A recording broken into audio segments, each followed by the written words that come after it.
Hey, in this video, I'm going to answer the question, why does the outside of my hip hurt? I'll be covering the 4 most common reasons for outer hip pain. And the last one I'm going to talk about is the more serious one. And I'm going to mention another one that's kind of a notable one, but it's not a real reason for outer hip pain. So you want to listen to all of that coming up next. I'm Dr. David Midoff, and I'm a specialist physical therapist at Paso Manual Physical Therapy. And this channel is dedicated to helping people stay healthy, active, and mobile while avoiding unnecessary surgery, injections, and pain medications. Please consider subscribing to our channel so that you don't miss out on any of the helpful videos we upload every single week.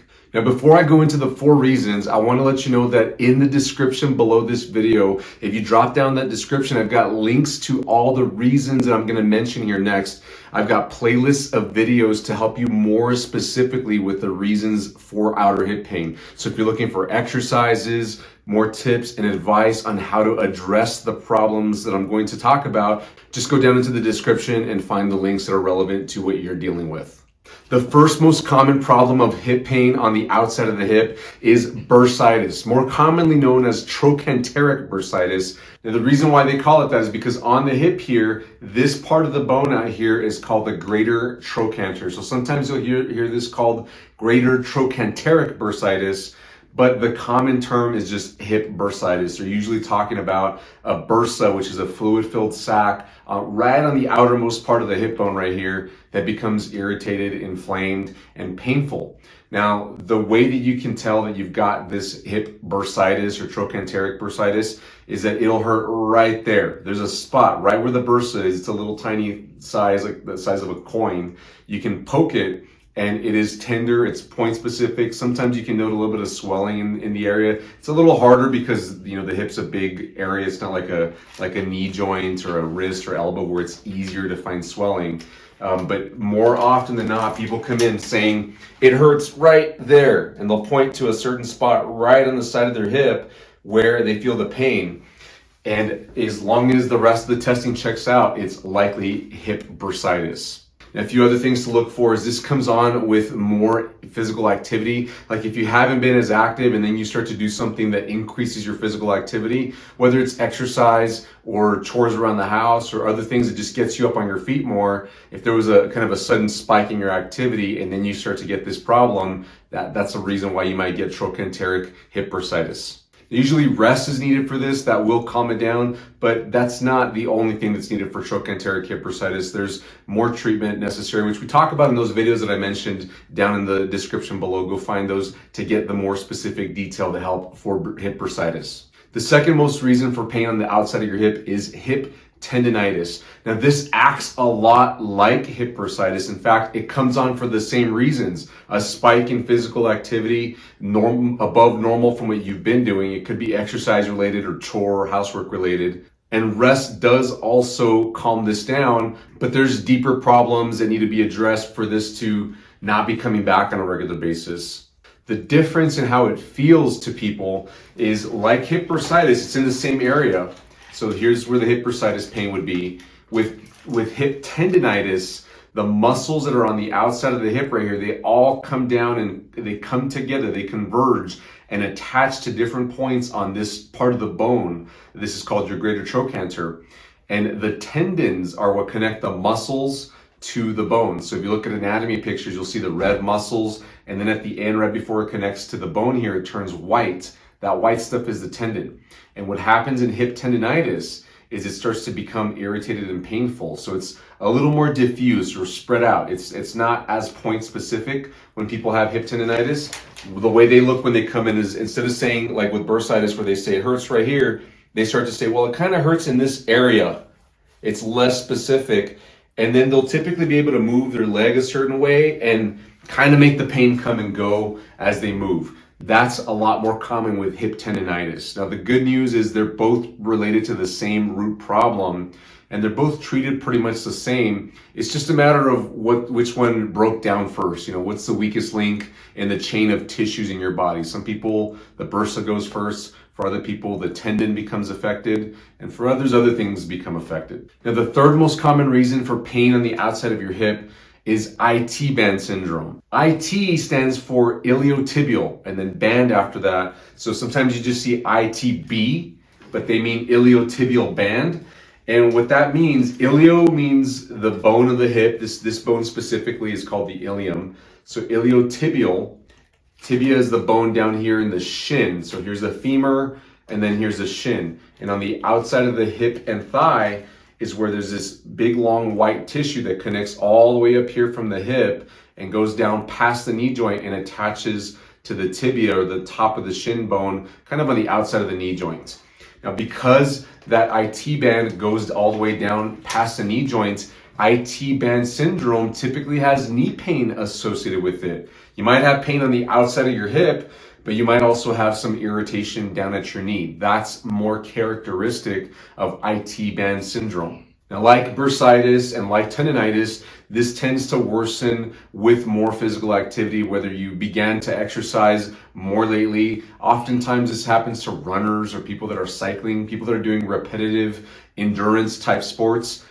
We've seen people get it from using the elliptical in the gym or even rowing machines at the gym as well, or at their personal gyms at home. Any repetitive activity tends to set this off. And so what has to be looked at is the way that they're moving, the way that they're running, the way they're walking. Walking can set this off too. The way they're using the machine, whether it's an elliptical, a stationary bicycle, or a rowing machine, or some other cardiovascular exercise machine that involves leg movement, any of those can possibly set off IT band syndrome. The characteristic feature of the location of pain for IT band syndrome is more so on the front of the hip, but out on the outside still. So I'll show you right about here where you put your hand in your front pocket, but it's more on the outside of the hip. Whereas bursitis is going to be more in this area. Tendonitis will be kind of diffuse. IT band syndrome will tend to affect the outside front of the hip, right in this area, right where you would put your hand in your front pocket. And the reason for that is because that IT band runs all the way down the outside of your leg to the knee, but there's a muscle right here called the TFL muscle. TFL is short for tensor fascia lata, and it's the only muscle that connects into that IT band. And it starts up at the edge of the hip bone right here, runs down a bit, right where the front pocket would be, and then it inserts into that IT band. And that TFL muscle commonly gets overused. It gets kind of stiff. Sometimes it can become painful itself, and then it starts to yank on that IT band when it becomes shortened and stiffened, and that's what causes the knee pain and the hip pain. If IT band goes on for some time, it can eventually cause back pain or pain in other parts of the hip. Because that muscle tightens up so much, it can start to yank this bone in funny directions, and that influences how the spine moves. And so you don't want to have IT band too long. It's very fixable. You can treat IT band syndrome. So if you've got it, go down to the playlist below for IT band syndrome and start addressing it immediately.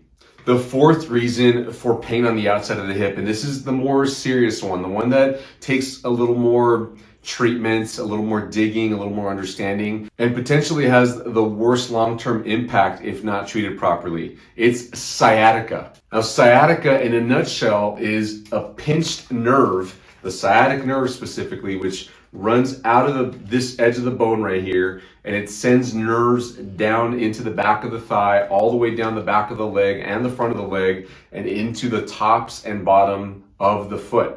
Now, there are some nerve branches that go toward the outside of the hip, and there's a lot of muscles that are innervated by the sciatic nerve that run to the outside of the hip, specifically out here, and they're influenced by that sciatic nerve. So if your sciatic nerve becomes irritated, it can shorten those muscles, affect those nerves, and cause a sensation of pain on the outside of your hip. Now, the biggest differentiating factors, the way that you can tell whether you have tendonitis, bursitis, IT band syndrome, or sciatica, is sciatica tends to be a lot more widespread. Some people tend to have back pain before the hip pain comes on.